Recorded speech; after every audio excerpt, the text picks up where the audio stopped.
கோவை வடக்கு மாவட்டம் திமுக சார்பில் 92வது வட்டத்திற்கு உட்பட்ட பகுதிகளில் 40க்கும் மேற்பட்ட ஆட்டோக்கள் மற்றும் 100க்கும் மேற்பட்டோர் இருசக்கர வாகனங்களில் பேரணியாக சென்று தீவிர பிரச்சாரம் செய்தனர்.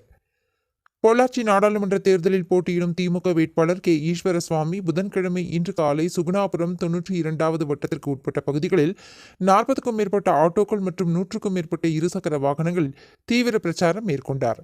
கோவைப்புதூர் பிரிவில் ஆரம்பித்த இந்த பேரணி மைக்கேல் சுகுணாபுரம் வழியாக சென்று சக்தி விநாயகர் கோவில், செந்தமிழ் நகர் பஸ் நிலையம், பாலக்காடு மெயின் ரோடு, சுகுணாபுரம் கிழக்கு, Michael bus stand, P K. Pudur Mariamman கோவில் வந்தடைந்தது. அதனைத் தொடர்ந்து அங்கிருந்து மதுரை வீரன் கோயில் வீதி வழியாக சென்று கிருஷ்ணசாமி நகர், மாங்கல்ய கார்டன், எஸ். கார்னர் ஆகிய பகுதிகளில் சென்று நரசிம்மபுரம் விஜயலட்சுமி மில்ஸ் பஸ் ஸ்டாண்டை அடைந்தது.